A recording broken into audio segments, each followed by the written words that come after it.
Tetestigo rin daw sa kaso ng missing sabungeros ang isang tauhan ni Julie Dondon Patidongan. Ang tinutukoy niyang tauhan, nahulikam na nag-withdraw ng pera gamit ang ATM card ng isa sa mga nawala sa sabungan sa Laguna noong 2022. Laging una ka sa balita ni Emil Sumangil, exclusive. January 14, 2022, nang magkakasabay na nawala matapos magsabong sa Santa Cruz, Laguna, ang magkakaibigang sina Ferdinand Dizon, Manny Magbanwa, Mark Fernandine at Melbert John Santos. Kabilang sila sa 34 na nawawalang mga sabungero. Higit 2 oras ang lumipas matapos na iulat silang nawawala. Nakuhanan ng CCTV ng isang bangko sa Lipa City, Batangas ang lalaking ito na nagwi-withdraw sa isang automated teller machine. Sa investigasyon ng PNP, ATM card daw nang nawawalang si Melbert John Santos ang gamit ng lalaki. Ayon sa dokumentong nakuha ng pulisya sa bangko, nakapag-withdraw ng kulang 30,000 pesos sa 4 na transaksyon ng lalaki mula sa account ni Santos.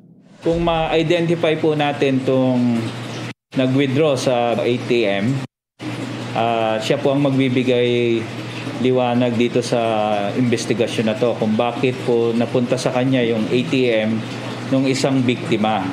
Ngayon, matapos ang mahigit 3 taon, sa pamamagitan ng whistleblower na si Julie Dondon Patidongan alias Totoy, nagkaroon ng linaw kung sino ang lalaking ito. Yung nag-withdraw na yan, tao ko rin yan. Isang witness ko rin yan. Close in, security ko yan noon. Saka ko na ilabas yan pag kinakailangan.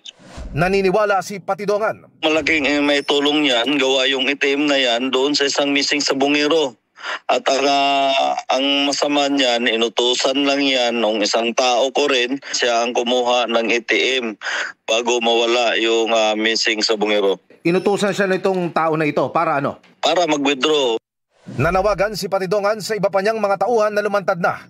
Kabilang sa kanila, ang 2 lalaking nakuhanan ng video na bumibitbit sa isa pang nawawalang sabungero na si Michael Bautista sa isang sabungan sa Santa Cruz, Laguna. Yung sila at saka si mga tao ko lang din yan. Ang masama lang, nakuhaan sila ng video at todo tanggi at ginamit pa sila ni Mr. Atong Ang na mag-witness against sa akin dahil ako ang tinuturo nilang mastermind.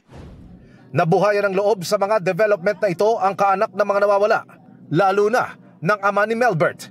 Dati na kasi silang umasa na malilinawan ang investigasyon ng matrace at ma-recover ang cellphone ng anak. Pero hindi raw ito umusad kahit pa natukoy umano ng mga investigador na ibinigay sa sibilyan ng isang pulis ang cellphone ng biktima. Buti lang daw sa pagtatanong ng investigador na itanong daw kung anong pangalan ng pulis. Ano kinalaman ng pulis, Kuya Lambert? E di syempre, di ang lumalabas. Kasi yun ang nagbigay doon sa bata. Pulis ho ang nagbigay sa bata? Kasama sa iimbestigahan ng NAPOLCOM kung sino sa mga pulis na kinasuhan ni Patidongan ang gumawa nito. Sana lang talagang magtuloy-tuloy at talagang may magiging linaw ito sa mga nangyayari ngayon. Ito ang unang balita. Emil Sumangil para sa GMA Integrated News. Itinanggi ni retired Police Lieutenant General Jonel Estomo na may kinalaman siya sa pagkawala ng mga sabungero. Sa isang pahayag, sinabi ni Estomo na handa siyang sagutin ang anumang aligasyon sa tamang forum para linisin ang kanyang pangalan. Magsasampa rin daw siya ng reklamo laban sa whistleblower sa missing sabungeros case na si Julie Dondon Patidongan dahil sa kanya'y malisyoso at walang basihang akusasyon. Isa si Estomo sa 18 pulis na sinampahan ni Patidongan ng kasong administratibo nitong Lunes kaugnay sa missing sabungeros.